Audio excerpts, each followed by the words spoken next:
The Dragon King ordered Sabine Redmire to empty the Ember Salt Pans before his bride's vow rite. Not because the pans had failed, because Lady Evrenna Auld said Sabine had kept too much salt alive for herself. The accusation fell across the red salt terrace at dawn. Nobles gathered beneath crimson awnings. Priests stood beside the pale firestone vow tablet. Servants lined the lower steps, with their eyes lowered, trying not to look at the sacred pans built into the terrace floor. No one wanted to be seen pitying a salt keeper accused of greed. The Ember Salt Pans, stretched in 3 long basins of black iron and red stone, each filled with a thin crust of glowing salt. The grains burned red at the heart, silver at the edge, breathing heat like a wounded dragon. For generations, the court had used ember salt for vows, coronations, oaths of blood, and royal fire bindings. That was what nobles liked to remember. Sabine remembered the other use, the one they had begun calling waste. Ember salt purified dragonfire sickness. Not always. Not easily. Not without cost. But when royal fire curdled in the blood after failed rites, when servants coughed smoke from cleaning ceremony chambers, when pages blistered after carrying overheated vow trays, living salt could draw sickness out before it reached the lungs. Only living salt could do that. The ember salt did not choose brides. It did not bless love. It did not crown queens. It breathed against fire sickness, dead vow-ash, and any ceremony that tried to seal living flame over rot. Dead salt glittered beautifully and healed nothing. Lady Evrenna knew the difference. That was why she had chosen the accusation carefully. She preserved nearly half the southern pan after the last fire trial, Evrenna said, standing beside the vow dais in gold-red bridal silk. When asked why, she refused to open the salt ledgers. She claimed healer authority she does not possess. Sabine stood below the dais with 2 terrace guards beside her. Her salt-grey dress was dusted with red grains. Her hands were scarred from years of lifting live salt before it cooled into useless crystal. She did not kneel. That offended them more than theft. I did not hoard it, Sabine said. I kept it breathing. A few nobles laughed. Evrenna lowered her eyes with soft, practiced sorrow. Your Majesty, the Ember Salt Pans belong to the crown.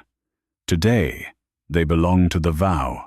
Dragon King Caldrin Vaust stood beneath the black marriage canopy, tall in dark armor, polished with red gold firelight. His eyes were molten amber, hard with sleeplessness, and faint veins of old dragonfire glowed beneath the skin at his throat whenever the terrace heat rose. Sabine had seen those veins before. Not during ceremony, during sickness. 3 nights after a failed royal fire trial, Caldrin had passed through the lower purification corridor alone, his right hand wrapped in black cloth. Smoke had bled through the fabric. He had stopped outside the healing room where Sabine knelt over 2 burned kitchen girls, pressing living salt into their palms until smoke left their mouths. He had said nothing. Neither had she. But he had looked at the salt then, as if it frightened him. Now he looked at Sabine, as if she had made that fear public. That was the part Sabine understood too well. Kings could survive pain. They hated witnesses to it. The ledgers were sealed, Caldrin said. Sabine met his gaze. By ceremony officials, not by you. No. Evrenna's smile did not move. Convenient. Sabine turned her head. So is accusing the keeper after the salt has already saved people no one here names. The terrace fell still. The servants on the lower steps lowered their faces further. They knew exactly who she meant. The brazier boys, the burned page, the washerwoman whose arms blackened after cleaning bridal fire bowls. Sabine had used salt on them quietly, without permission, because court permission arrived only after poor skin finished burning. Caldrin's jaw tightened. You used crown salt without order. I used living salt before it died. To whom? Sabine said nothing. Evrenna stepped in at once. "There. She refuses account even before you." "No," Sabine said. "I refuse to give servant names to people who call healing theft." Caldrin's eyes darkened. For one moment, something almost moved behind his anger. Recognition, perhaps, or memory. Then Evrenna touched his arm. The moment vanished. "The vow rite cannot begin while the pans are polluted by suspicion," Evrenna said. "If she truly believes she has done no wrong, let her empty them. Let fresh salt be awakened under lawful hands." Sabine felt the terrace tilt beneath her. Empty them. Every grain she had kept alive through sleepless nights. Every hidden reserve that could draw sickness from the lungs after today's ceremony gone into the dead ash trench. She looked at Caldrin.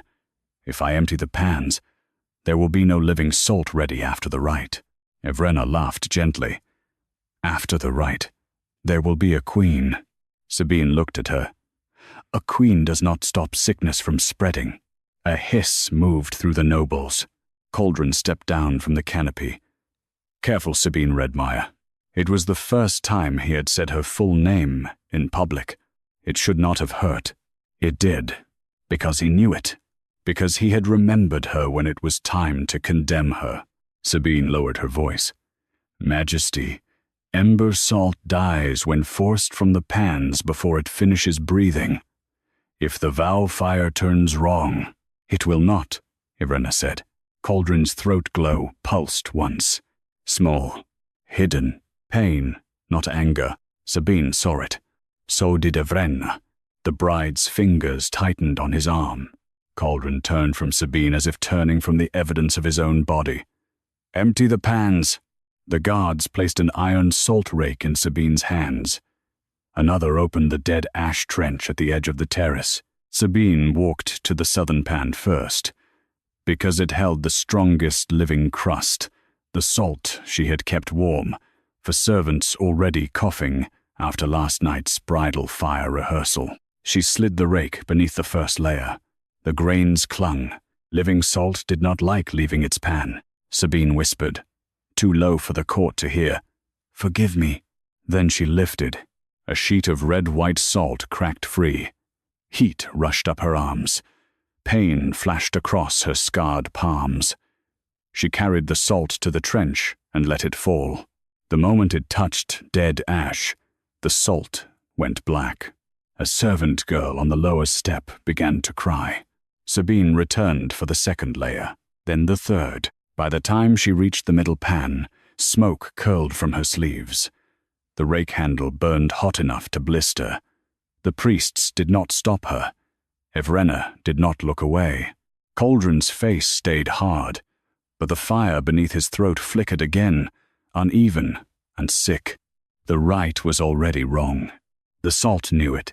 When Sabine placed the rake into the central pan, the grains did not cling. They recoiled. A thin white flame ran beneath the surface and vanished. Sabine froze. Evrenna's voice sharpened. "Continue." Sabine slowly lifted her gaze to the vow tablet waiting on the dais. Its surface had been carved for two names, Caldrin Vaust and Evrenna Auld. Once Ember Salt touched its lower rim, the names would seal in living heat, unless the salt found dead vow-ash under one name. Caldrin noticed her stillness. "What is it?" Sabine looked at the central pan. The salt had turned white at the heart. Not dead white, judgment white. "Do not bring the tablet near the pan," she said. Evrenna smiled. How convenient that the thief now instructs the rite. A priest lifted the vow tablet. Sabine stepped forward. The guards caught her arms. "Stop," she said. No one did. The priest lowered the tablet to the edge of the central pan. For one breath, nothing happened. Then the ember salt ignited. White fire shot upward in a clean, silent column. Nobles screamed and staggered back. The vow tablet hovered above the pan as if held by invisible claws, its carved names glowing red. Caldrin's name hilt. Evrenna's name began to burn. Not the tablet, not the stone, only the letters. White flame ate through Lady Evrenna Auld's name, stroke by stroke, leaving behind an empty space that glowed too brightly to be called blank. The court went silent. Evrenna's face emptied of color. Caldrin stared at the burning tablet. Sabine stood between the guards, smoke rising from her burned hands, her voice hoarse but steady. "The salt was never hoarded," she said.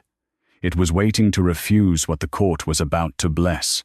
Caldrin looked from the empty space, where Evrenna's name had burned, to the white heart of the central pan. His voice did not soften. What did the salt find under her name? Evrenna Auld answered, before Sabine could. "It found corruption," she said, voice trembling just enough to sound wounded. Corruption she put there. The red salt terrace held its breath around the white heart of the central pan. The vow tablet still hovered above the ember salt. Caldrin Vaust's name burning steady, while the space where Evrenna's name had been glowed empty and too bright. Priests knelt with their white gloves pressed to the stone. Nobles stood frozen beneath the crimson awnings. Servants on the lower steps stared with the terror of people who knew miracles were dangerous when powerful women needed blame. Sabine Redmire stood between two guards, smoke curling from her burned hands. She did not look at Evrenna. She looked at the pan. The salt had not cooled. That mattered more than the bride's voice. Evrenna stepped closer to Caldrin, pale but controlled. "Majesty." She kept living salt hidden from lawful ceremony. She weakened the pans. She made them unstable, then warned us at the last moment so it would look like wisdom. Sabine's mouth tightened. "Living salt does not burn false names because it is hungry." Evrenna turned sharply. "Then why did it burn mine?" Caldrin's gaze moved from the empty space on the tablet to Sabine's face. No apology entered his voice. No gentleness softened his posture. "What did the salt find under her name?" he asked again. Sabine felt the question strike through the pain in her palms. It was the right question. Too late, but right. She pulled once against the guard's hands. "Release my arms if you want me to read." Evrenna laughed softly. "She asks for freedom after defiling the rite." Sabine finally looked at her. "No, I ask for my hands. You already took enough salt." Caldrin lifted one hand. "Release her." The guards obeyed, though one still stood close enough to seize her if she breathed wrong. Sabine did not thank him. A king did not deserve gratitude for allowing a woman to examine the proof he had nearly destroyed. She walked to the central pan and crouched. The heat struck her face first, then her throat. The salt crust had cracked in a narrow crescent beneath the place where Evrenna's name had hovered. The fire had not spread toward Caldrin's name. It had not attacked the tablet frame. It had followed one buried line. A line under a name. Not a judgment of love. A reaction to rot. Sabine studied the pan crust. The burn began from beneath the tablet, not from the pan surface.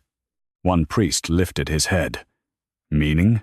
"Meaning the salt answered something carried into the vow fire," Evrenna said quickly. "The tablet was purified before dawn." Sabine touched the red-black rim of the pan, not the white center. A grain stuck to her fingertip, bright and hot.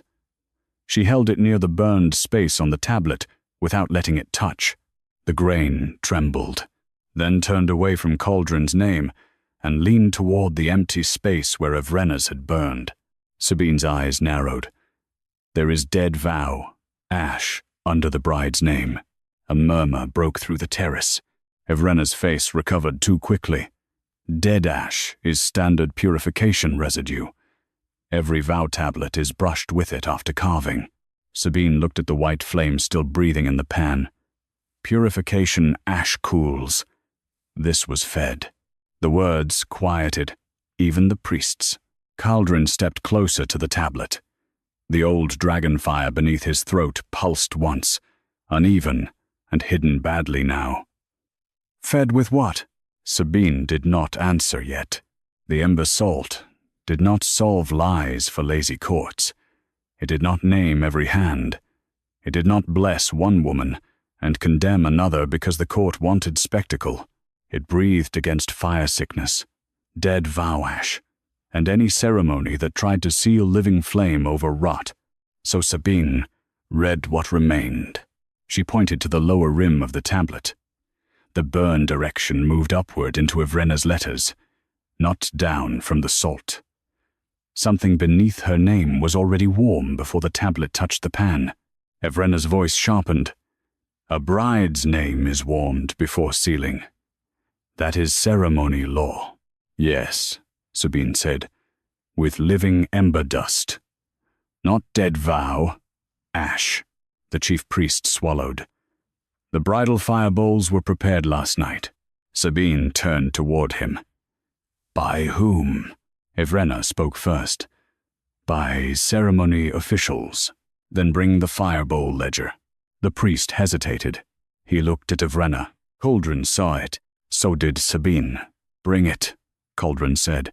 The ledger came from a red lacquer chest beneath the vow dais. Its seal was gold wax, stamped with the ceremony office mark. Sabine did not touch it until Caldrin placed it on the stone beside the pan. The entries were elegant. Too elegant. Bridal fire bowls cleansed. Vow tablet brushed. Ember dust measured. Bride's name warmed under lawful witness. Sabine looked at the seal. This ledger was closed before the final ash was added. Evrenna smiled coldly. Now seals speak too? No, Sabine said. Heat does. She held a living salt grain near the gold wax. The grain did not burn. It dulled, then flushed white at the lower edge of the seal. Sabine pointed. The seal was reheated after closing. Caldrin's eyes hardened.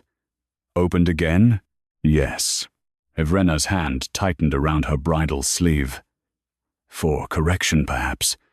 Ceremonies require corrections. Sabine looked at her.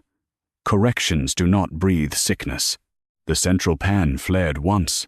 Small, precise.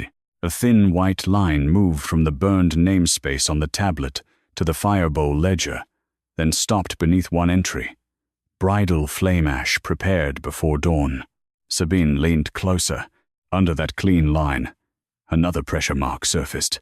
Night rehearsal ash retained. Fed into bridal fire. The servants on the lower steps stirred. One of the burned brazier boys put a hand to his chest as if remembering smoke. Sabine saw him. Caldrin did too. Evrenna turned toward the court with wounded dignity. This is madness. Dead ash from rehearsal is often purified into later flame. It preserves continuity. Sabine's burned hands curled.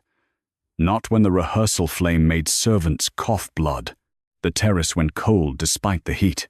Caldrin's voice dropped. Who ordered the rehearsal ash retained? Sabine looked at the ledger, then at the white heart of the pan. The salt has not shown who ordered it. Evrenna breathed again. Too soon. Sabine touched the ledger edge with the iron rake's burned tip. The pan answered with a controlled hiss. It did not leap to Evrenna. It did not crown Sabine. It drew only the contamination path. Dead ash, bridal bowl, warmed name, vow tablet. White fire carved a sentence across the red stone beside the central pan. Dead vow ash mixed into bridal fire before the rite. The burned brazier boy fainted before anyone accused Sabine again. He dropped on the lower steps with one hand pressed to his chest, his knees striking red stone hard enough to make two servants flinch. Smoke slipped from his mouth in a thin gray thread. Not much. Enough. Sabine turned before the guards could stop her. Lady Evrenna Auld recovered first. How convenient, she said, voice sharpened beneath its silk. A servant collapses exactly when she needs another distraction. Sabine did not answer her. She crossed the terrace to the boy and crouched. He was young, no more than 16, with flame blisters hidden badly under fresh sleeves. His breathing came in small, broken pulls. When Sabine touched the air above his mouth, the smoke bent toward the central pan. The ember salt answered sickness before rank. Always, Dragon King Caldrin Vaust watched from beside the suspended vow tablet, his face hard, his throat fire pulsing unevenly beneath the skin. "What is wrong with him?" he asked. Sabine looked up. The same thing the salt found under her name. Evrenna stepped forward. "That is obscene." "No," Sabine said. "Obscene is making burned servants stand beneath wedding banners while their lungs fill with dead vow. Fire, a sound moved through the lower steps. Fear, relief, and the dangerous beginning of being seen." The chief priest gripped the fire bowl ledger to his chest. The boy was cleared after rehearsal. Sabine looked at him. "By whom?" The priest's mouth opened, closed. Evrenna answered instead. "The ceremony healers examined all attendants." Sabine's burned hands tightened. "Ceremony, healers cool skin. Ember salt pulls sickness from breath." "That is not your authority," Evrenna said. "It became mine when they were sent back to work, still smoking." Caldrin's eyes cut to the boy. "Bring him to the pan." Evrenna turned sharply. "Majesty, the rite is already burning. No apology, no softness, only command forced into the shape of attention." 2 servants helped carry the brazier boy closer to the southern pan. Sabine did not use the central pan. Its white heart still breathed around the dead vow-ash path, and she would not contaminate treatment with evidence before it had finished speaking. She knelt beside the southern pan and took 1 red-silver grain from a living crust that had survived her forced emptying. The grain clung to her burned fingertip. Evrenna's voice dropped. "She was ordered to empty that pan." Sabine did not look up. "And someone ordered him to stand in sick fire." She placed the grain near the boy's lips. The salt hissed. Gray smoke pulled out of his mouth, thin at first, then darker. It curled into the salt grain and turned black around the edges. The boy gasped once, then breathed deeper. The terrace went silent. Sabine held up the blackened grain. "This is not ordinary rehearsal smoke." Caldrin stepped closer. "What is it?" "Dragonfire sickness, carried by dead vow. Ash." Evrenna laughed, but it came too quickly. "A servant's breath proves nothing about my name." Sabine rose slowly. "It proves the bridal fire was sick before the tablet touched the pan." The chief priest shook his head. "The bridal fire bowls were sealed after preparation. Then the seal should show clean heat." Sabine turned toward the vow dais. 3 bridal fire bowls stood behind the tablet stand, their red gold rims polished for ceremony. Each had been filled the night before with ember dust, vow oil, and a thin layer of ash to carry the bride's name into the tablet. Beautiful from above. That was where ceremony liked people to look. Sabine looked at the underside. "Turn the nearest bowl," she said. The priest stiffened. "Sacred vessels are not overturned during rite. Then keep pretending the top is honest." Caldrin's voice cut through the terrace. "Turn it." 2 priests lifted the nearest bridal fire bowl and turned it on its side. A soft rain of pale ash slid onto the red stone. Most of it cooled gray as it fell. 1 vein stayed warm, white. "Fill." Sabine crouched and brought the blackened salt grain near the ash vein. The grain did not touch it. It leaned toward it, trembling like a living thing smelling rot. "The dead vow ash was placed beneath the bride's flame layer," she said. "Not brushed over the tablet after carving. Beneath, Evrenna's face had gone still again. Purification, ash is layered beneath many noble flames. Purification, ash cools," Sabine said. "This was fed." Caldrin looked to the priests. "Who handled the bride's bowl after sealing?" No one answered. That silence had gloves on it. Sabine saw a young lamp servant near the dais begin to shake. The girl kept her hands folded, but a red burn marked her wrist in the shape of a bowl rim. Sabine pointed. Her! The girl flinched. Evrenna's eyes narrowed. Careful, Saltkeeper. Sabine turned on her. No, you have used that word enough. Caldrin looked at the girl. Speak. The servant swallowed. I only carried the bowl from the bridal chamber, Majesty. Before or after sealing? Sabine asked. After. Evrenna exhaled, as if relieved. Sabine looked at the girl's wrist. Then why is your burn under the sealing oil? The servant began to cry. Sabine stepped closer, gentler now. Who made you carry it while it was still open? The girl's lips trembled, but she looked toward the bridal side of the terrace before she could stop herself. Not at Evrenna. At the red lacquer salt ledger chest beneath the vow dais. Caldrin saw. Evrenna saw him see. Sabine walked to the chest and laid the blackened salt grain on its sealed lid. The grain burned white along one edge, then cracked. A hidden heat mark surfaced beneath the ceremony seal. Not a name. A storage mark. Bridal chamber ash retained. Sabine's stomach tightened. The sick ash was not only mixed into the fire bowl. Caldrin's voice remained hard. Where else? The white heart of the central pan flared, and a thin line of fire drew from the overturned bridal bowl to the sealed red ledger chest. Letters burned across the lacquered lid. Sick bridal ash stored under ceremony seal before Sabine was accused of hoarding salt. The red lacquer chest did not open when the priests touched it. That was the first honest thing it had done all morning. The sentence burned across its lid still smoked beneath the ceremony seal. Sick bridal ash stored under ceremony seal before Sabine was accused of hoarding salt. The nobles had drawn back from the chest, as if sickness could leap through polished lacquer. The servant stayed lower on the steps, frightened by the possibility that proof might finally turn its face upward. Lady Evrenna Auld recovered her voice with admirable speed. The chest is refusing them because she tainted it, she said. Sabine handled living salt unlawfully. She made every vessel answer to her. Sabine stood beside the overturned bridal fire bowl, smoke still rising from her blistered palms. Living salt does not answer ownership.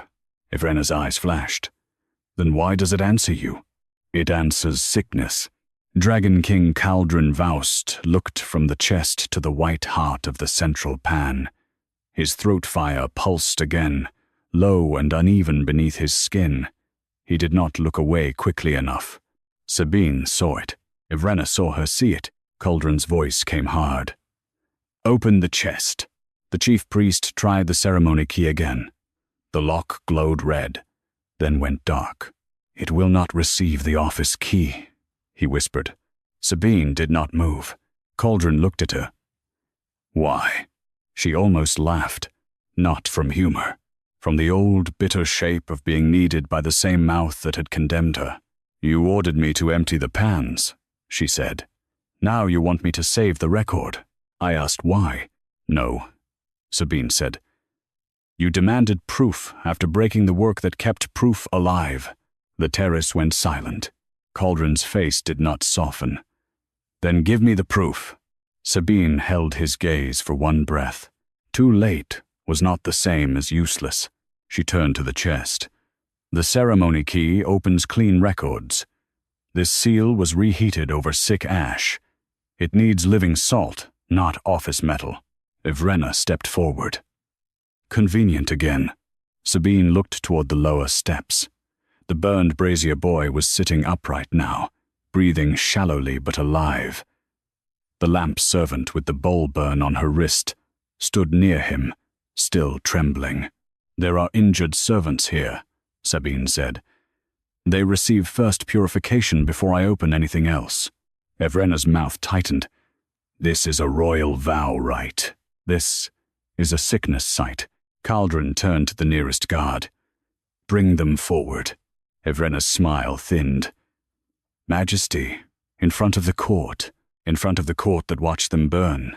No apology, no tenderness. But the order, shifted the terrace. The brazier boy, the lamp servant, and 2 other workers from the bridal fire rehearsal were brought near the southern pan. Sabine used the few living grains left clinging to the crust, pressing them near wrists, throats, and mouths. The salt drew out gray smoke, then blackened at the edges. Not enough to cure everything. Enough to prove they had been sent back to work while sick fire still breathed inside them. Caldrin watched each grain blacken. Evrenna did not. Sabine noticed. When the last servant stopped coughing, Sabine took the blackened grains and placed them along the chest seal. The red lacquer shivered. The ceremony wax split down the center, not melting outward, but opening from the heat buried beneath it. The lid lifted by itself an inch. Inside lay 2 records. The ceremony ledger, bound in gold-red leather, and beneath it, a thinner Gila ledger, sealed in dull gray cord. Sabine's expression changed before she could stop it. The Gila ledger should not have been there, Caldrin saw. What is it? That ledger belongs in the lower purification room. The chief priest's face went pale. It was transferred for review. Sabine looked at him. By whom? No one answered. Evrenna spoke gently, as if explaining pity to a child. Your records were under investigation after the salt discrepancy. Sabine turned the words over in silence. Salt discrepancy.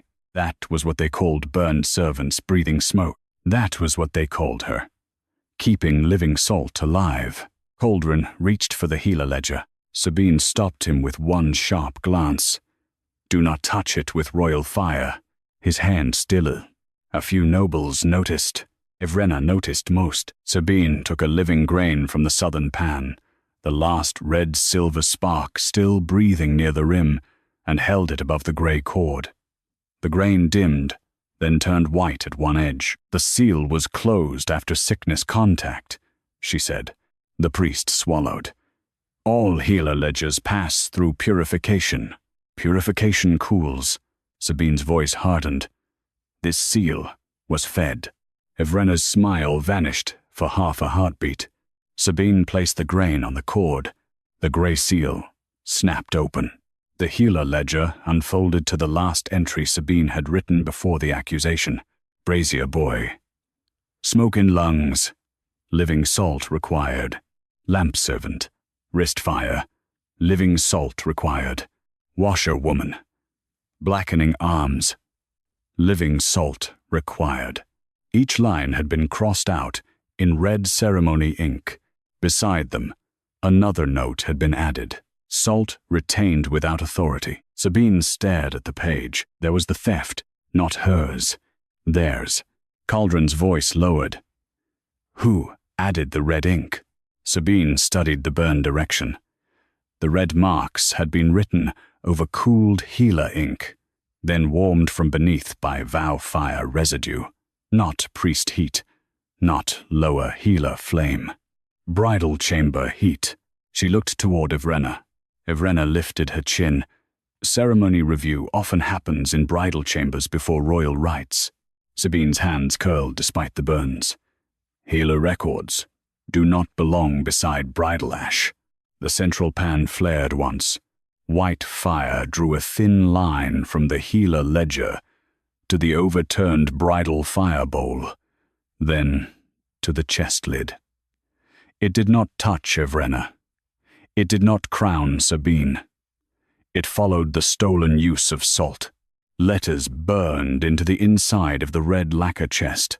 Living salt was diverted from purification reserve to bridal fire after servants showed sickness marks. The southern pan began to die. Sabine saw it before the priests did. The red-silver crust that had clung to the basin rim dimmed by a shade, then another. Each living grain spending itself on proof the court should have never needed. The burned servants breathed easier on the lower steps, but the salt that had helped them was nearly gone. That was the cost no noble counted. Lady Evrenna Auld lifted her chin beside the vow dais, pale but not broken. Diverted is an ugly word for emergency protection.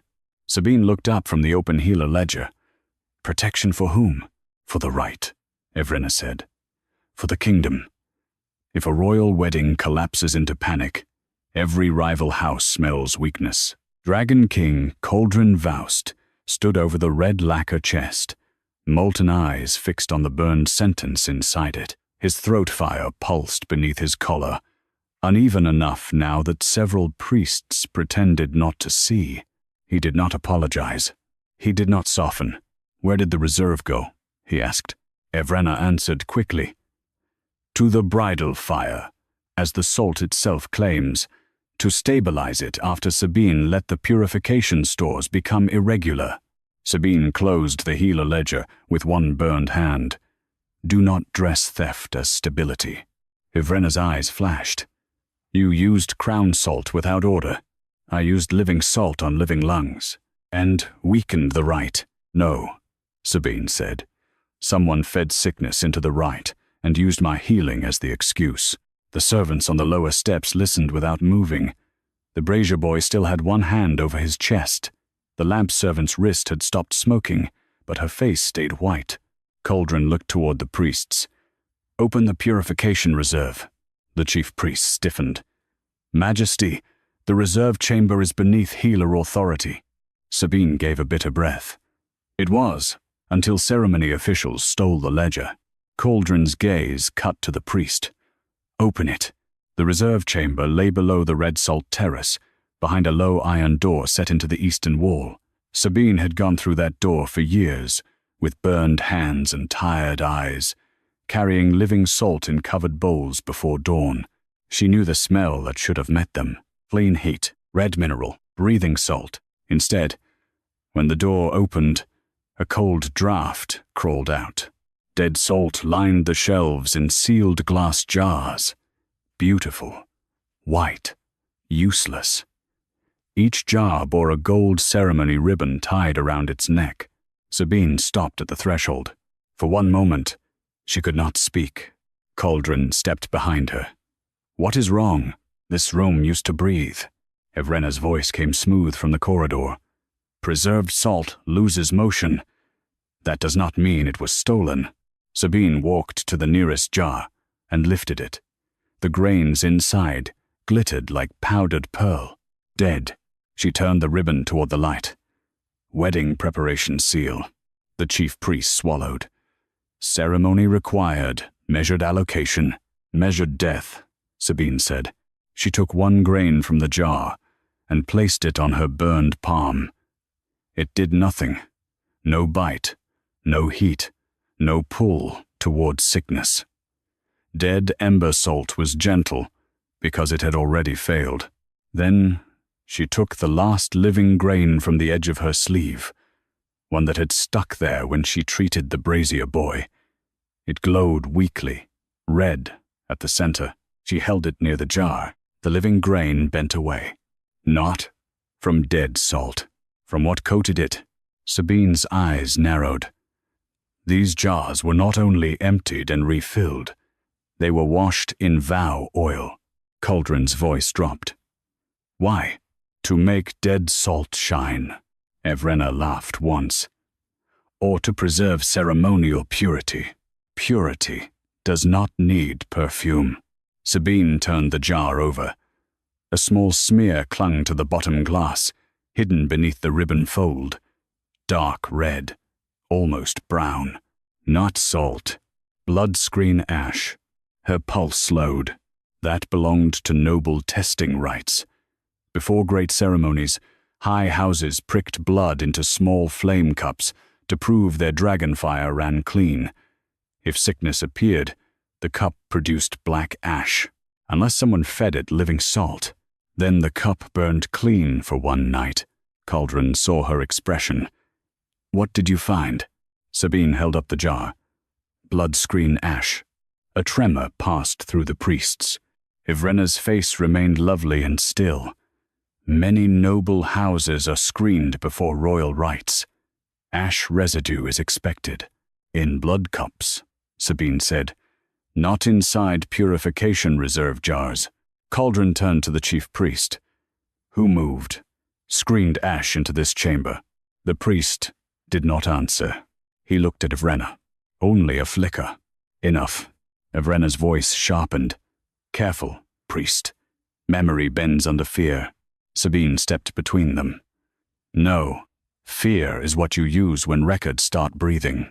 She placed the weak, living grain on top of the dead salt jar. For a breath, nothing happened. Then the grain burned white and cracked. The dead salt inside the jar shivered. A thin line of heat crawled through the glass, down the gold ribbon, and across the shelf to 3 more jars. Each ribbon carried the same hidden smear beneath its fold. Blood screen ash. Not one house. Several. Caldrin went utterly still. Sabine did not look at him gently. Your court has been using living salt to hide sickness markers. Evrenna answered before the horror could settle. To prevent false panic. Dragonfire sickness rumors can destroy alliances. Some ash marks are harmless. Sabine's voice went cold. Harmless marks do not make servants cough smoke after carrying your bowls. The southern pan above them gave a faint cry through the stone, a sound like heat tearing. Sabine looked toward the ceiling. The pans are reacting to the reserve. Caldrin's hand tightened around the jar. Show me. Sabine took the jar from him before his royal fire could heat it. Do not warm what you want, honest. His hand stopped. Again, she carried the jar back to the terrace. Every eye followed her. The vow tablet still hovered above the central pan, Caldrin's name burning steady, Evrenna's space blank and white. Sabine placed the dead salt jar beside the central pan. The white heart fled, not wide, but easy. Fire crawled from the burned namespace to the jar ribbon, then to the hidden blood screen smear beneath it, one by one. 3 more reserve jars on the terrace steps answered with pale flames under their gold ribbons. The court began to understand. Evrenna had not simply poisoned a vow. Someone had been using the Ember Salt Pans to make sick blood look clean. White fire carved a sentence across the nearest reserve jar. Living salt used to hide noble blood sickness before the bridal fire was prepared. The reserve jar burned without breaking. That frightened the priests more than shattering would have. White fire crawled under its gold wedding ribbon, revealing the hidden smear of blood screen ash beneath the glass. 3 more jars answered from the terrace steps. Each one carried the same secret stain under ceremonial polish. The ember salt did not flare toward Lady Evrenna Auld. It did not crown Sabine Redmire. It did not choose a bride. It exposed what had been fed to dead salt, so sick blood could look clean. Dragon King Caldrin Vaust stood before the central pan, his molten eyes fixed on the burning sentence across the jar. Living salt used to hide noble blood sickness before the bridal fire was prepared. The red salt terrace had gone so quiet that Sabine could hear the southern pan dying beneath the stone. Evrenna lifted her chin. A responsible court protects alliances from false sickness panic. Sabine turned slowly. False sickness does not make servants cough smoke. Ash marks appear in many noble blood screens, Evrenna said. Some are harmless, some pass, some are corrected by lawful ceremony. Corrected? Sabine's voice sharpened. You mean covered. Caldrin did not look at either woman. Which noble houses? The chief priest's face tightened. Evrenna answered first. Majesty, blood screen records are sealed for political stability. So is rot, Sabine said, until heat reaches it. Evrenna's eyes cut toward her. You forget your place. Sabine held up her burned hands. No, this is my place. Beside the salt you tried to kill, and the servants you tried to spend. The lower steps stirred. The brazier boy sat between 2 workers, breathing better now, but still weak. The lamp servant held her treated wrist close to her chest. None of them looked safe. They only looked less invisible, Caldrin noticed. That made him more dangerous to Evrenna than tenderness would have. "Bring the blood-screen ledger," he said. The priests did not move. Caldrin's throat fire pulsed. This time, everyone saw. "Bring it." The chief priest bowed too quickly and hurried behind the vow dais. When he returned, he carried a narrow black ledger bound with red metal. It was not kept with the wedding records. It had been hidden beneath the bridal canopy. Sabine watched Evrenna's hands. They did not shake. That bothered her. A guilty woman might tremble. A prepared woman waited to choose where the blame would fall. The ledger was set beside the central pan. Caldrin reached for it, but Sabine stopped him with one look. He stilled. Evrenna saw that too. Sabine took a living salt grain from the dying southern crust. It glowed faintly, weaker than before. She laid it on the ledger clasp. The grain did not burn. It sank. Sabine's stomach tightened. That clasp was fed with living salt already, she said. The chief priest whispered, "Impossible." "No," Sabine said. "Expensive." Caldrin's voice dropped. "Open it." The clasp loosened. Inside, the first pages listed noble houses cleared for the wedding rite. Each name had a blood-screen mark beside it. Gold flame, clean line, no sickness. Beautiful lies. Sabine turned the pages slowly. These entries were warmed after screening. Evrenna gave a soft laugh. "Now every clean mark is a lie." Sabine did not answer her. She held the weak living grain over the page. It turned away from the gold marks and pulled toward the page edges, where hidden ash had been brushed thin beneath varnish. One by one, faint black veins surfaced under several names. Auld, Rovain, Tessaret, Dornvale. Noble houses tied to Evrenna's marriage faction. The court began to murmur. Evrenna's face hardened. Those houses donated salt for the rite. Their records would naturally appear near the reserve. Sabine looked at the marks again. Donated salt does not leave blood-screen ash under their names. Caldrin took one step closer. "Is House Auld sick?" Evrenna turned to him, eyes bright with controlled hurt. "My lord, every old dragon line carries scars. You know that better than anyone." The words struck too close. Caldrin's face went still. Sabine saw it. Evrenna had not defended herself. She had widened the wound. Sabine turned another page. The living grain dimmed further, almost dead now. But before its light failed, it pulled toward a sealed fold near the back of the ledger. The fold was covered in black wax, not gold, royal wax. Caldrin saw it at the same moment she did. "No," Evrenna said softly. Not loud, not frightened. Warning. Sabine looked at Caldrin. "Do you want healing or decoration?" The question landed between them like a blade laid flat. His jaw tightened. "Read it." Evrenna stepped forward. "Majesty, royal blood-screen pages are sealed because enemies would kill for them." Sabine did not soften. "Servants nearly died for them." Caldrin's eyes did not leave the black wax. "Read it." Sabine placed the dying salt grain on the royal seal. For a moment, nothing happened. Then the grain burned white so violently that the ledger smoked. The wax split open, not outward like a seal accepting authority, but inward like a wound reopening. A single hidden page unfolded. The name at the top was not Evrenna's. Caldrin Vaust. The court stopped breathing.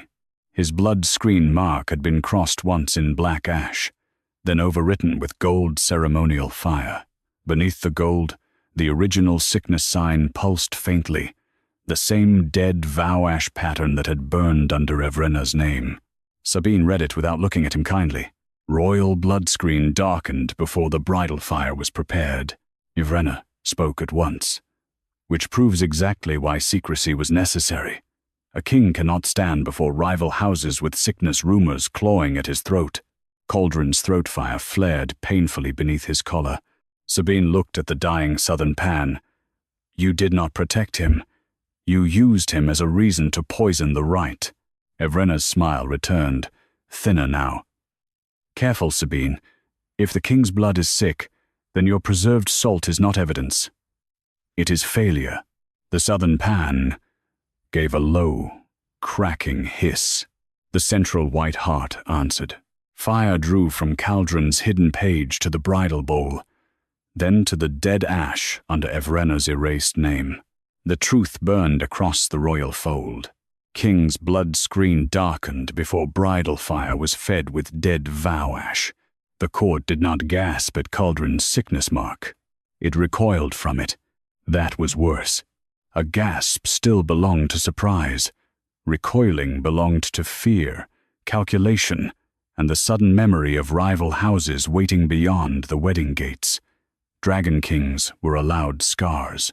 They were allowed battle wounds, curses, old fire burns, and private pain no one named aloud. They were not allowed blood that looked uncertain before a marriage rite. Lady Evrenna Auld moved first. Not toward the ledger, toward Caldrin. My lord, she said softly, this is exactly why the matter should have remained sealed. Sabine Redmire stood beside the open blood-screen ledger, with the dying salt grain blackening near the royal fold. The burned sentence still glowed across the page. King's blood screen, darkened before bridal fire, was fed with dead vow-ash. Caldrin's throat fire pulsed again, too bright now to pretend it was only anger. He looked at the page, as if it had betrayed him. Sabine understood the look. Men in power rarely hated sickness first. They hated the witness. Evrenna turned toward the nobles, her bridal silk catching the white panfire. You all see what she has done. The Saltkeeper exposed a royal blood, screen in open court. She has endangered the king, the alliance, and every house gathered here. Sabine did not flinch. I exposed what was used. You exposed what you failed to heal. The words struck cleanly, because Evrenna had chosen the wound well.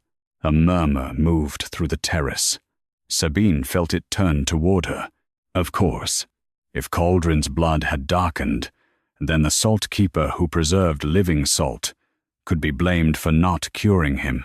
If noble bloodlines carried sickness, the healer could be blamed for not saving them before the court had to look. Blame always preferred the hands nearest the wound. Caldrin's voice came low. Enough. Evrenna looked at him with shining eyes. No, Majesty, not enough. She kept salt alive outside lawful ceremony. She used it on servants without order. She claims authority, yet your own blood, screen darkened. If she knew how to preserve healing, why did she let this reach you? Sabine looked at him then. Not softly, not pleading. He never asked me. The terrace went still. Caldrin's face tightened. Evrenna smiled faintly, sensing a safer direction. A true healer does not wait to be asked. Sabine turned to her. A true healer is not allowed near a king guarded by ceremony officials who call healing theft. The burned brazier boy on the lower steps whispered. She healed us, a priest snapped. Silence. Caldrin looked toward the priest. The priest lowered his head. Too late. Sabine saw Caldrin absorb the small cruelty, the old habit of smothering lower voices before upper lies finished dressing themselves. He did not apologize. Good. An apology would have been too easy to spend. Instead, he said, Let the boy speak. The brazier boy trembled, but he lifted his head. After the rehearsal fire, my lungs burned. Lady Evrenna's attendants said it was only heat. Sabine gave me salt when no healer came. Evrenna's face remained smooth. Kindness is not law, Sabine answered. Neither is poisoning a rite. Caldrin turned back to the ledger. Can the salt tell whether my sickness mark came from my blood or from the bridal fire? Sabine's chest tightened. Again, the right question. Again, too late. The salt can compare pressure, she said. Not destiny, not worth, not whether a king should rule. Several nobles shifted at that. Caldrin heard it. His eyes cooled. Then compare it. Evrenna stepped between him and the ledger. Majesty, if she touches that page again, every rival house will demand a public blood challenge. They will demand one anyway, he said. Evrenna's voice sharpened. Because of her. Sabine looked at the dying southern pan. Because someone fed dead vow-ash into a living rite. She took the blackened salt grain from the royal fold and placed it beside Evrenna's burned namespace on the vow tablet. The grain trembled, weak, almost spent. It did not leap into revelation. It did not draw full truth from the air. It needed contact, heat, and something honest enough to answer. Sabine looked at the chief priest. Bring Lady Evrenna's blood screen page. Evrenna went still, only for a breath. But Sabine had learned to live inside breaths other people missed. The chief priest did not move. Caldrin said, Bring it.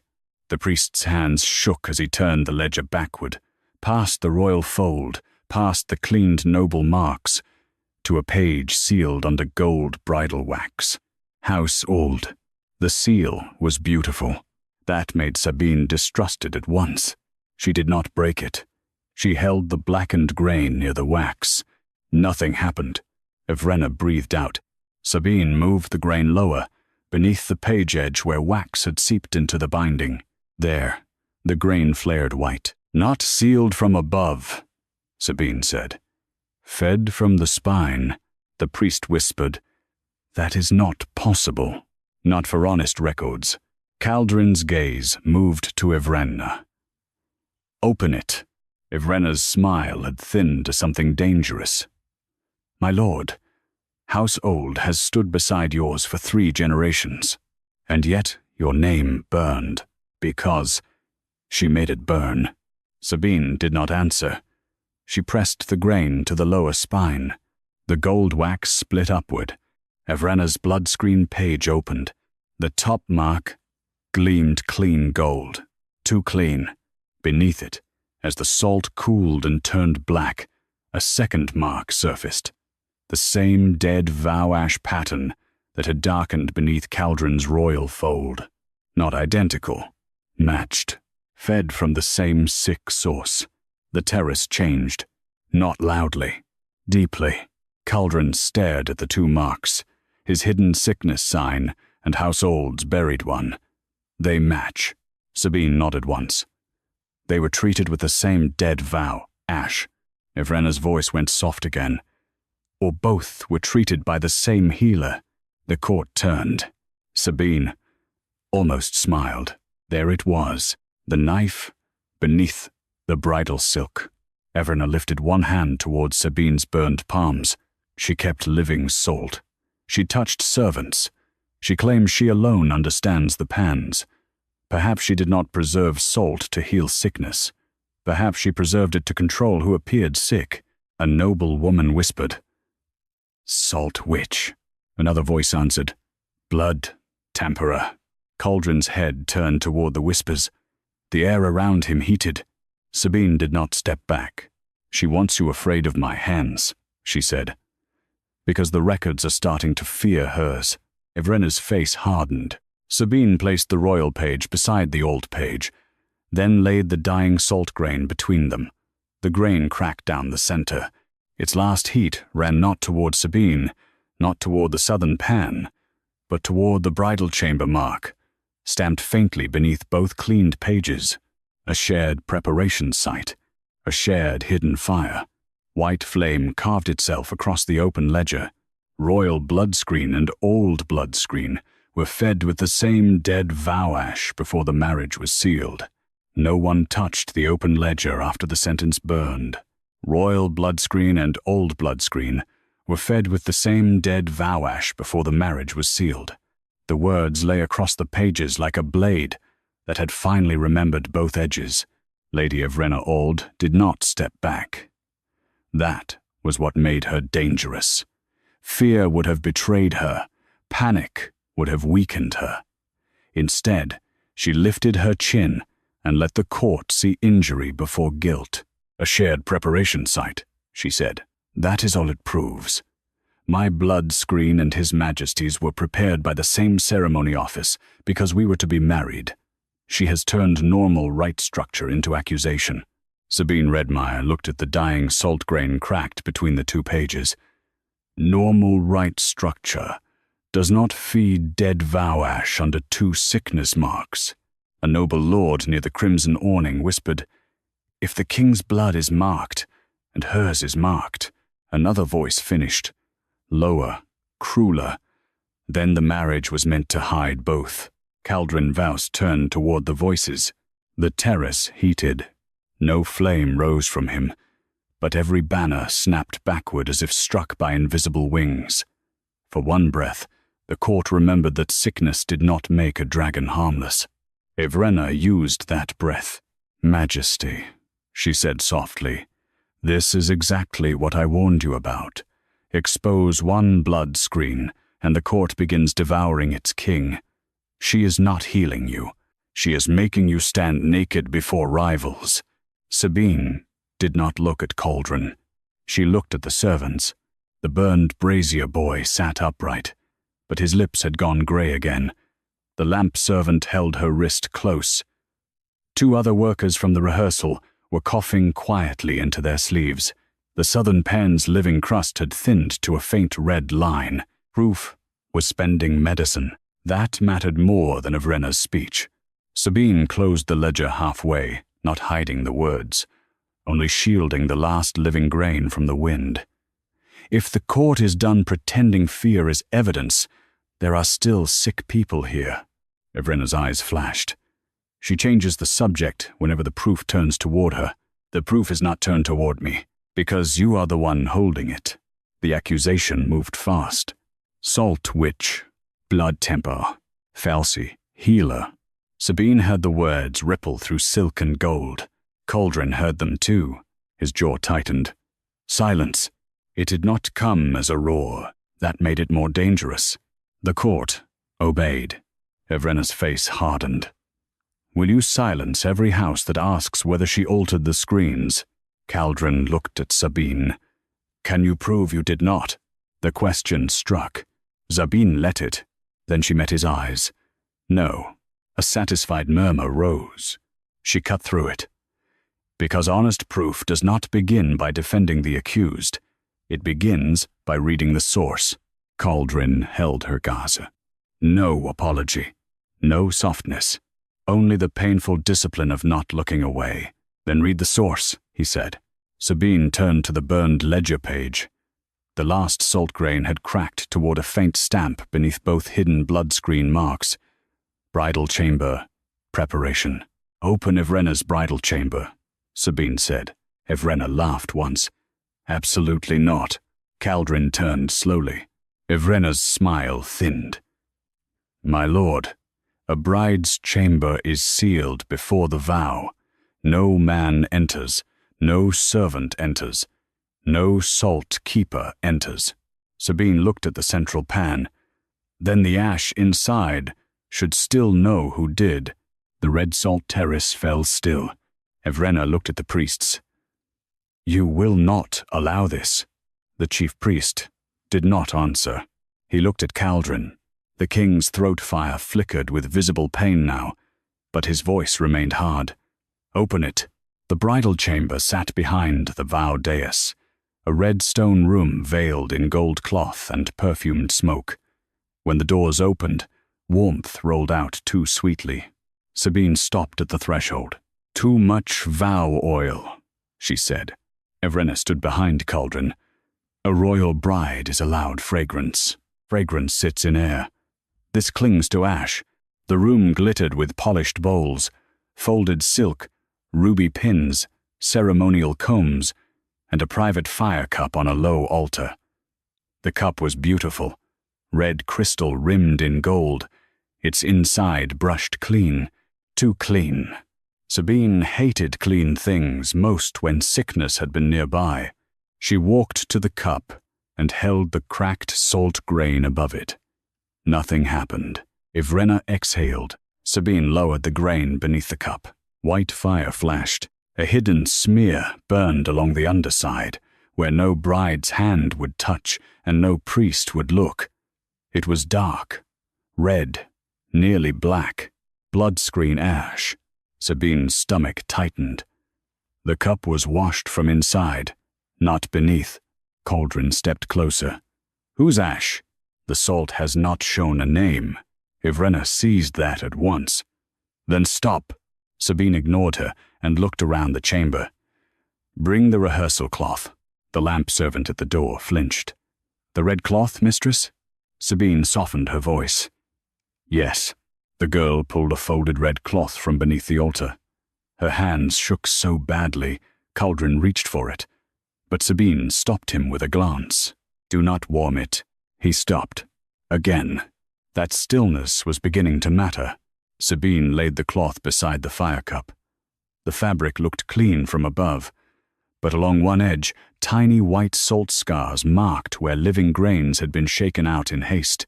She placed the cracked salt grain on the cloth. It burned once, then drew a thin white line from the cloth to the underside of the cup, then from the cup toward the doorway. Not to Sabine, not to the servants. Back to the vow dais. Evrenna's face lost color for the first time since the tablet burned. Sabine read the line carefully. Dead vow-ash was prepared here, hidden under the cup, then carried out beneath the rehearsal cloth. Caldrin's voice lowered. Into the bridal fire? Yes, Evrenna whispered. You cannot prove whose blood fed it. Sabine looked at the cup again. The white line had stopped at the underside smear. It needed one more contact. She looked at Caldrin. Your blood screen page and hers were both fed from this chamber. If I read deeper, it may burn what remains of the southern pan. The servants coughed behind her. Caldrin heard. His eyes closed for half a breath, then opened. No more servant medicine is spent for noble lies, he said. Use mine, Evrenna Auld. Sabine did too.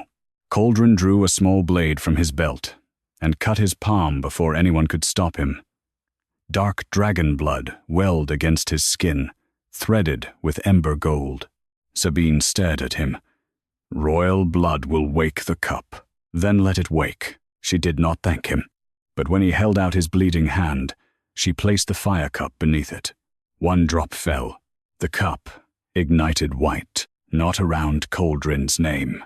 Around Evrenna's bridal seal etched beneath the base. Fire carved across the chamber floor. Dead vow-ash was prepared in the bridal chamber cup before it entered the royal fire. The bridal chamber cup kept burning after Caldrin's blood touched it. That was wrong. Royal blood should wake a clean vessel, flare once, then settle. This fire stayed white at the base, gnawing around Evrenna's bridal seal, as if the mark had been carved over something that still breathed beneath it. Sabine Redmire did not move closer. Not yet. The southern pan was nearly spent. The central pan still held its white judgment heart. The burned servants behind her had begun coughing again, in small, careful sounds, trying not to interrupt royal disgrace with ordinary suffering. Lady Evrenna Auld found her voice first. Majesty, your blood woke the cup. Whatever it shows now is no longer pure evidence. Sabine looked at the white flame. Royal blood wakes what is already there. It does not invent what a bride hid under her own seal. Evrenna's eyes flashed. And you are suddenly the keeper of royal blood law? No, Sabine said. I am the woman you accused because I kept enough salt alive to notice when dead fire was being fed. Caldrin stood with his bleeding palm closed at his side. His face had not softened. Pain flickered beneath his throat where dragonfire sickness pulsed in uneven threads. What is under the seal? He asked. Sabine did not answer quickly. The cup could show a root of heat, not motive. The salt could expose sickness, dead vow-ash, and corrupted ceremony. It could not politely arrange truth so the court would survive it. She took the red rehearsal cloth from beside the altar and held it near the cup's underside. White flame bent toward one corner of the cloth, where tiny salt scars marked hurried handling. Dead vow-ash was prepared here, she said, carried beneath the cloth, fed into the bridal fire. Evrenna lifted her chin. Prepared for purification. Purification ash cools. This again? Sabine looked at her. Yes, because you keep building lies on heat and hoping no one remembers how cooling works. A few servants lower their faces to hide the dangerous twitch of almost smiles. Cauldrin's gaze moved to the chief priest. Who had custody of the bridal chamber cup? The priest's lips parted. Evrenna spoke before him. My attendants, ceremony officials, myself. Any royal bride's chamber holds many hands. Not beneath the cup, Sabine said. She crouched and studied the base without touching it. The white fire had burned around Evrenna's bridal seal, then stopped at 3 small pinholes in the red crystal. They were not decoration. They were feeding points. She felt her stomach harden. This cup was not used only to prepare ash, she said. It was used to feed ash repeatedly. Cauldrin's voice lowered. For how long? Sabine looked toward the red lacquer chest, the blood-screen ledger, the dead salt reserve jars, and the servants who had carried bowls until smoke filled their lungs, long enough to make noble sickness look ceremonial. Evrenna's face changed. Not much. Enough. Sabine saw the first real fear appear beneath the bridal mask. Caldrin saw Sabine see it. Bring House Auld's private salt accounts, he said. Evrenna turned sharply. Those are not royal records. They entered my vow fire. The chief priest looked trapped between bride and king. Then slowly, he sent a trembling attendant to the chamber cabinet. The girl returned with a slim red ledger, bound in ivory cord. Evrenna did not reach for it. That was more telling than protest. Sabine placed the ledger on the chamber floor near the burning cup. She did not open it yet. She took 1 blackened grain from the dead vow-ash path and set it on the ivory cord. The cord smoked, not from outside heat, from old salt inside the binding. Sabine's mouth tightened. Living salt was stitched into this ledger, a nobleman whispered. Why would a house account need living salt?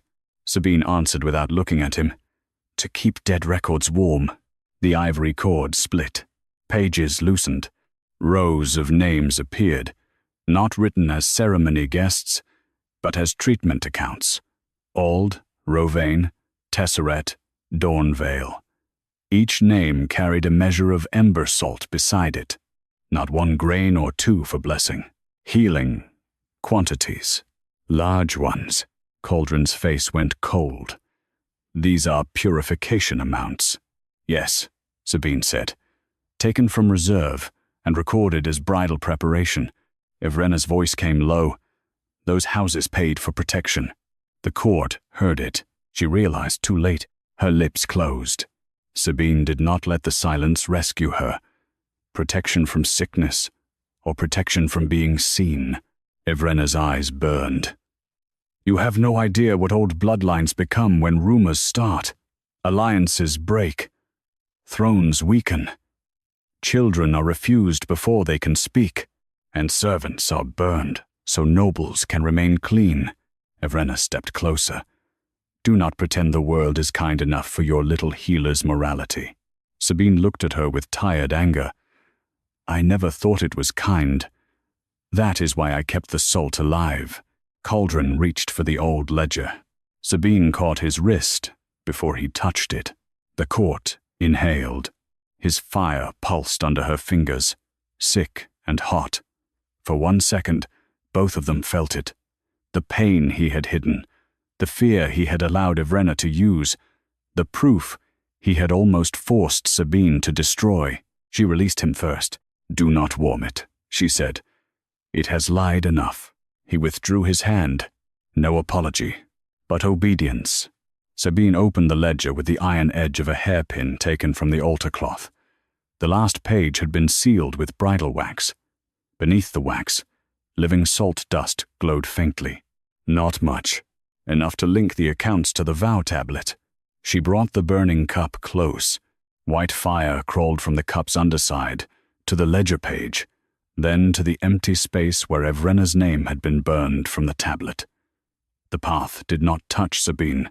It did not crown anyone. It only joined stolen salt, hidden blood-screened sickness, and the bridal seal. Caldrin read the emerging words before the court did. His voice was flat. She used the marriage. Sabine nodded once. As a cover seal, Evrenna's control finally cracked. I used what the court already needed. Your blood was darkening. Mine was questioned. Half the houses behind this marriage had marks. The wedding would have steadied them all. By feeding sickness into the vow? Caldrin asked. By surviving it. The central pan flared.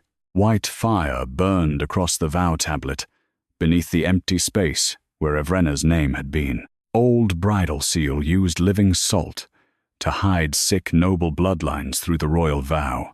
The words burned beneath the empty space where Evrenna Auld's name had been. Old bridal seal used living salt to hide sick noble bloodlines through the royal vow. For the first time that morning, Lady Evrenna did not answer quickly. The red salt terrace seemed to lean toward her. Nobles who had praised her silk and bloodline only an hour ago now measured the distance between their houses and hers. Priests lowered their eyes. Servants stayed perfectly still, as if movement might remind the court that their lungs had carried the price of noble secrecy. Dragon King Caldrin Vaust stood before the vow tablet with his wounded hand still bleeding, his throat fire burning unevenly beneath his skin. He looked at Evrenna, then at the dead reserve jars, the opened blood-screen ledger, the bridal chamber cup, and the dying southern pan. You used the marriage rite as a cover seal, he said. Evrenna's face hardened.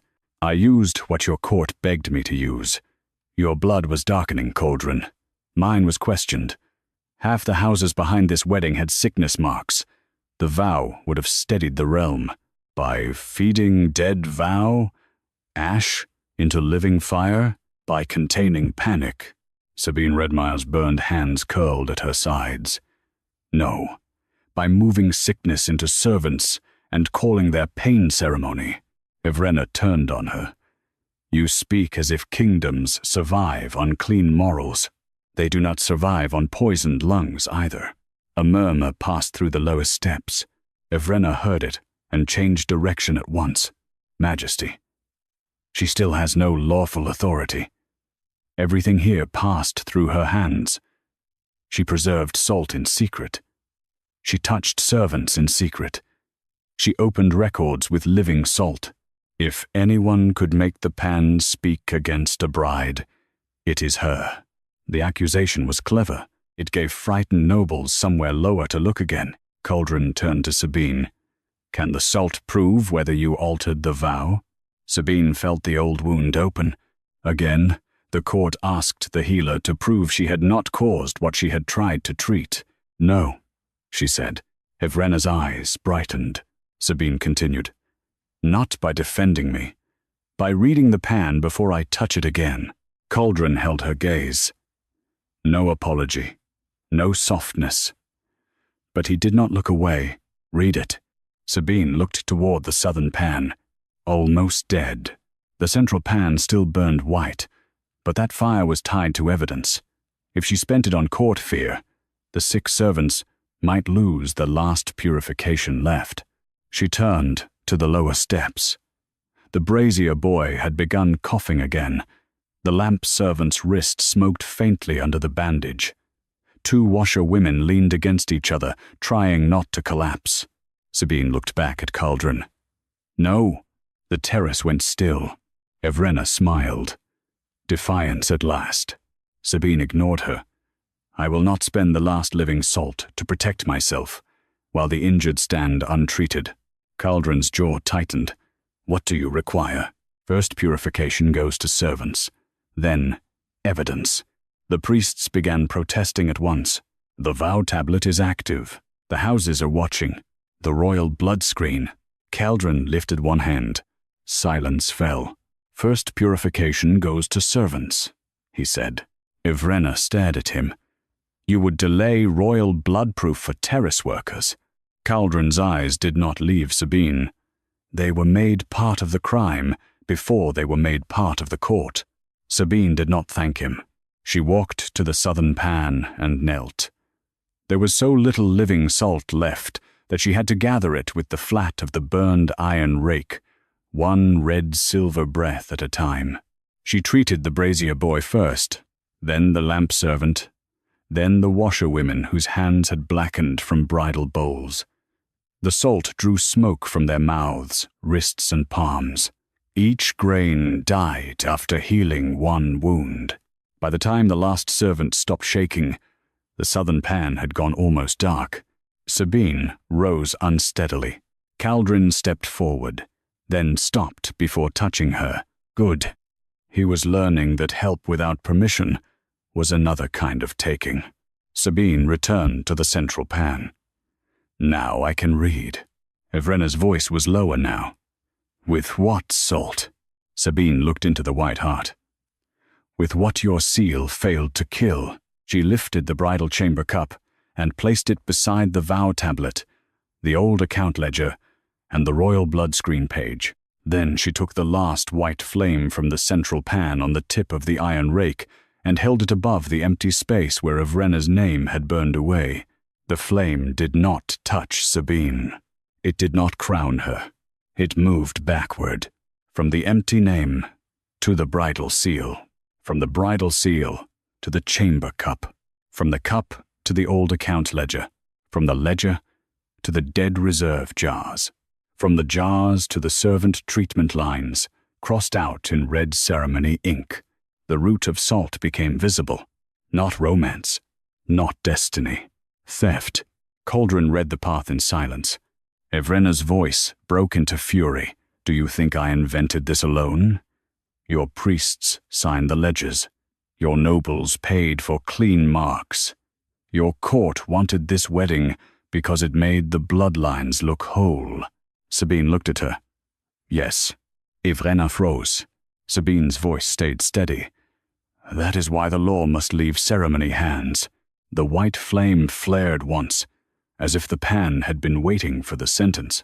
Caldrin turned toward the priests.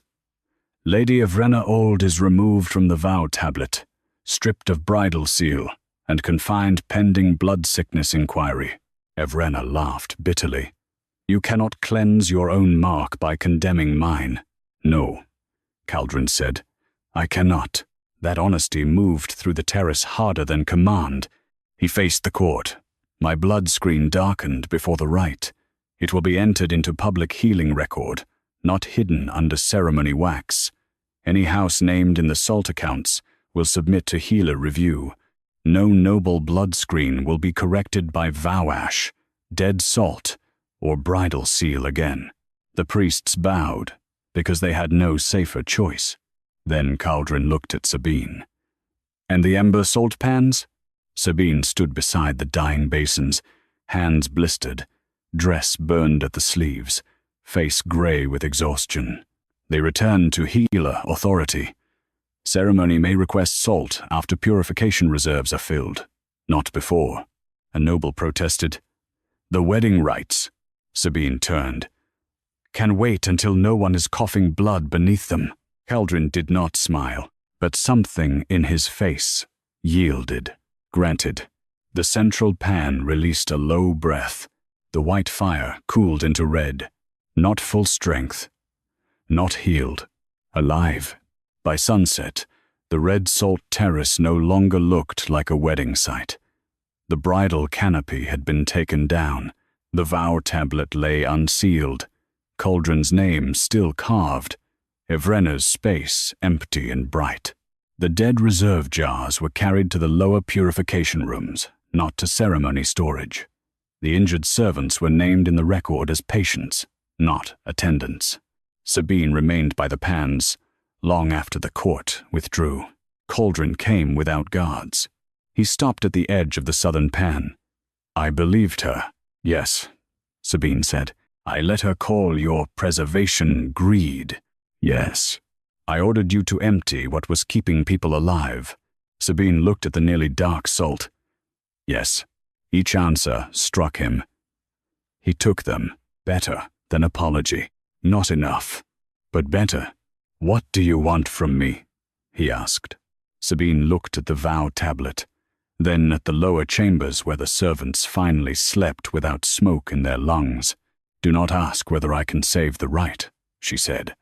"Ask whether there is anything left to heal." Caldrin bowed his head once, not as a king, granting mercy, as a man, accepting instruction. Weeks later, the Ember Salt Pans were no longer polished before vows. They were tended before healings. The first grains went to burned hands, sick lungs, and blood that frightened powerful families. Ceremony officials stood outside the healer line and waited their turn. Sabine's name was written above the new salt law, not as bride, not as queen, not as decoration. Keeper of living ember salt. Caldrin came often to the red salt terrace after dusk. He did not demand treatment. He did not hide his throat fire when it flickered. He stood where Sabine could see him and waited until she chose to speak. One evening, he looked at the empty space on the old vow tablet and asked, "Will the salt always remember what I tried to seal?" Sabine turned the living grains with her scarred hands. "No," she said. "Only what you tried to hide before healing it." The pans breathed red beneath her palms, not because the kingdom was clean, because, at last, sickness would be treated before ceremony tried to make it beautiful.